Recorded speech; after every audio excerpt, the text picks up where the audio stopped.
కర్నూలు జిల్లా కేంద్రంలో బుట్టా ఫౌండేషన్ కార్యాలయం ఆవరణలో ఫౌండేషన్ చైర్మన్ మాజీ ఎంపీ బుట్టా రేణుక ఆధ్వర్యంలో సావిత్రిబాయి పూలే 124వ వర్ధంతి వేడుకలు జరిగాయి. సావిత్రిబాయి చిత్రపటానికి పూలమాలతో ఘనంగా నివాళులర్పించారు.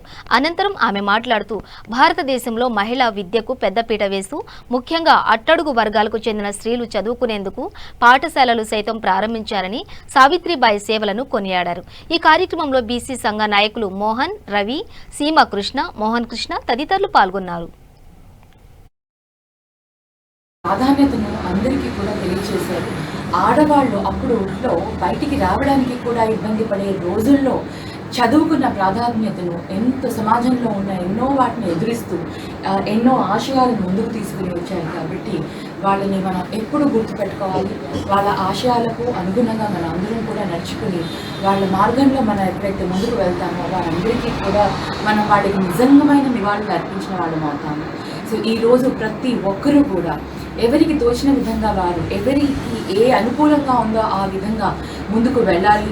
సమాజంలో మనం చదువుకున్న ప్రాధాన్యతను ప్రతి దగ్గర కూడా విలేజెస్లో కూడా ప్రతి ఒక్క దగ్గర కూడా ఆడవారు ముఖ్యంగా ఆడవారు చదువుకోవాలి అన్నదాన్ని మనం ముందుకు తీసుకుని పోవాలి. ప్రభుత్వాలు ఎన్ని చేస్తున్నా కూడా మహిళలకి విద్యా అవకాశాలు ఇవ్వాలి, వాళ్ళు బాగా చదువుకోవాలి అని ఇన్ని దగ్గర చెప్తున్నా కూడా ఇంకా ఇప్పటికీ కూడా పల్లెటూర్లలో మేబీ ఆర్థిక సమస్యలు కావచ్చు, వాళ్ళ ఇంటి పరిస్థితులు కావచ్చు, లేకపోతే ఇంకా కొన్ని ఊళ్ళలో మూఢనమ్మకాలు కావచ్చు, ఇవన్నీ కూడా ఇంకా చాలా మటుకు ఉన్నాయి.